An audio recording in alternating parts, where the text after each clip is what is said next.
If you have PTSD, then you're probably no stranger to flashbacks. Flashbacks are a full-on sensory experience where we can see, hear, smell, and sometimes even taste things that happened during a previous traumatic incident. It's kind of like watching a movie replaying in your mind, and it feels like you're being transported back in time and actually feels like that event is taking place in the here and the now. These flashbacks can just hit us right out of the blue. We don't see them coming, and they can shake us to our core. They usually end up leaving you feeling exhausted and disoriented.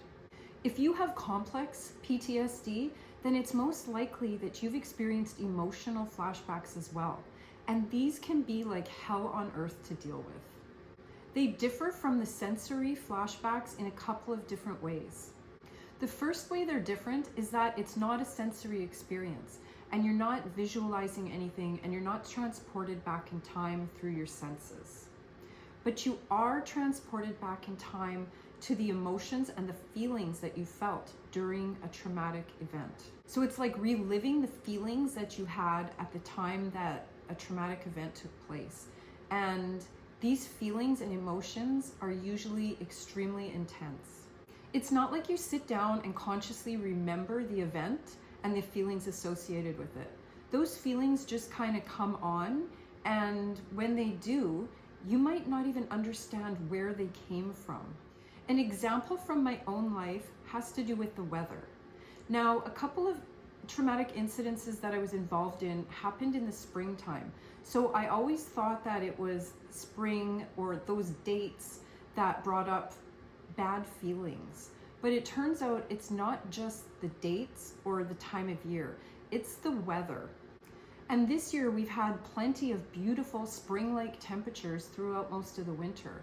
So for me, when the melting starts and you're walking down the sidewalk and there's this thin layer of ice with some water underneath and you step on it and the ice cracks, that's kind of the stuff that triggers these emotional flashbacks for me. So it's really not around the date or just the season. It's the weather itself that triggers me into these flashbacks. It took me a long time to learn this though, because figuring out what our triggers are can be tricky. And figuring out our triggers is something that I'm going to talk about in another video. So due to the spring-like temperatures that we've been having most of the winter, I've been in and out of an emotional flashback a couple of times over the last couple of months. For me, an emotional flashback usually starts with a feeling of complete and utter dread. And I'll wake up like that one morning, and it makes it really hard to get out of bed and start my day. The feelings of dread also come with feelings of fear, with sadness and anxiety. And it's also accompanied by feelings of not being good enough for anyone or anything, and feeling like I don't deserve to have good things in my life. And sometimes it also brings up feelings for me, like wishing that I didn't exist anymore. I've come a long way in my journey, so I know that these feelings are not the truth. But knowing that doesn't stop the flashbacks from coming. For so long, I was completely unaware. I knew that at a certain time of year that I would feel shitty because traumatic events happened at that time of year. But I had no idea that what I was experiencing was an emotional flashback. And now that I understand what's going on, I know what to do to help myself get through those emotional flashbacks. It still sucks when they happen, but the self-awareness I've gained through the recovery process makes it a little bit easier to deal with and get through those times. So the other way that an emotional flashback is different than the sensory type is that an emotional flashback can last for a long time. It can last for days or even weeks.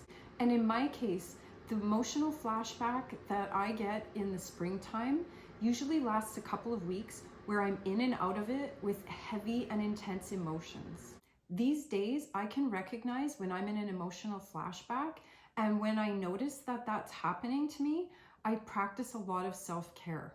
I don't beat myself up or criticize myself when I have these emotions anymore, because I've realized that beating myself up and criticizing myself for feeling the way I am does nothing to help me move out of the darkness. When they happen, I acknowledge and I accept where I am in the process. I know that I'm not choosing to have these feelings, and I know that they will pass. In the past, I didn't have the self-awareness to understand what was happening or why it was happening. And that's the beauty of trauma recovery work. We get to learn and understand things about ourselves. Things like what our triggers are, and to be able to recognize them when they happen.